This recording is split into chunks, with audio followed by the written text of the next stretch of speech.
And for more on this, we are joined by Jack Brewer, former NFL great.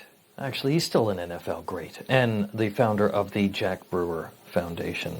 Jack, good to see you. You spend a lot of time, Jack, I know, helping at-risk youth in cities across the country.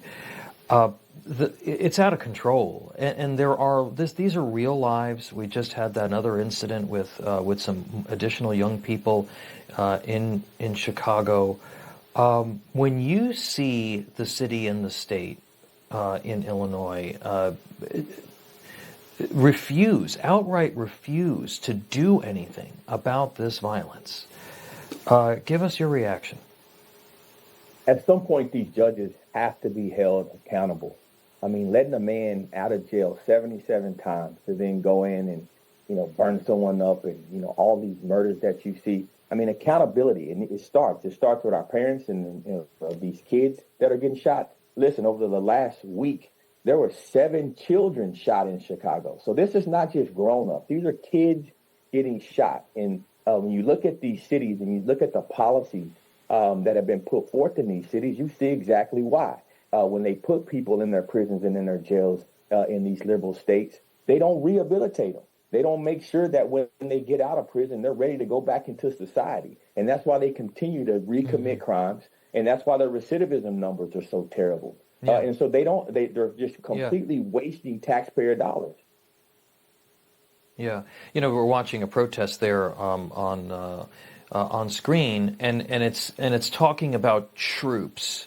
And it seems so incredibly contrived because that's not what the president is talking about. He's talking about a cooperative with federal and state and city law enforcement that, frankly, has worked really well in places like Washington, D.C. and Memphis also. And the numbers out of Memphis are absolutely amazing. But here's Chicago Mayor Brandon Johnson and what he discussed when he talked about incarceration. This is how he feels about it.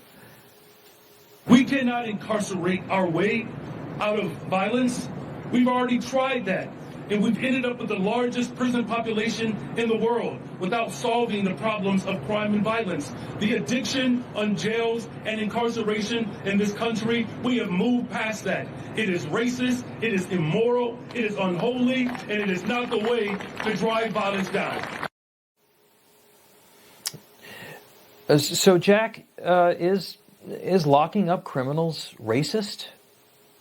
Not just he called it racist and unholy. This guy is trying to quote scripture as he lives a life of blasphemy. It's really unbelievable. Prisons are made to correct people. Prisons are made to protect the community, but also rehabilitate the people that are in prison. And that's what should be happening. But in these liberal cities, they're so focused on sentence reform that they don't actually reform the human beings that they've put into their care. So they're wasting hundreds of millions of dollars of taxpayer money going into prisons that don't work for the community. And enough is enough. This is the same exact thing that happens in their public schools. So their public schools, the kids go in there and they can't read and they can't write. Their reading and math proficiency levels are on pace with third world countries. And so people like Brandon Johnson are the problem in America. And until we can start to get leadership that holds people accountable, including parents need to be held accountable. If you see the video of a group of 8 and 9-year-olds jumping a pregnant woman in the streets, those kids need their butts whooped. They need to be held accountable, and their parents need to pay fines and be held accountable when their kids act this way and terrorize the streets of America. We've also seen the Trump administration, of course, go all in on cracking down on illegal immigration.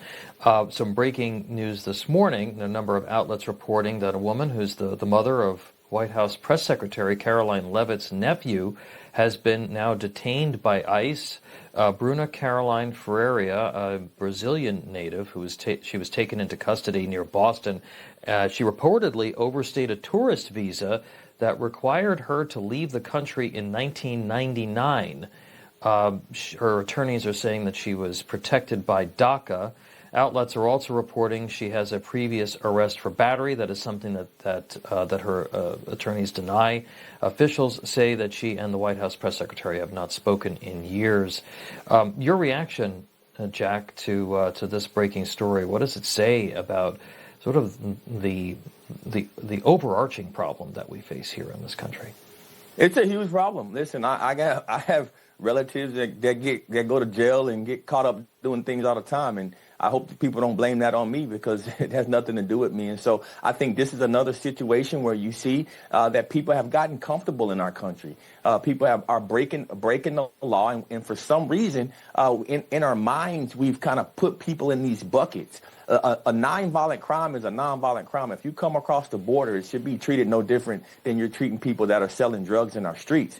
These are crimes that are being committed, and so people have to be held accountable. It's just not fair to have 30 million people roaming the streets breaking the law, but then you have 2 million people that are locked up in prisons and jails across America for the nonviolent crimes that they committed. And so there has to be some balance. Right. People have to respect law and order, and I pray that we continue to enforce our laws so that they can be respected and we can get dignity back in our country. Speaking of prayer and speaking of dignity back in our country, we celebrate Thanksgiving tomorrow, Jack, and we live in such a negative world where the media and the information platforms, they drive chaos, they drive confusion.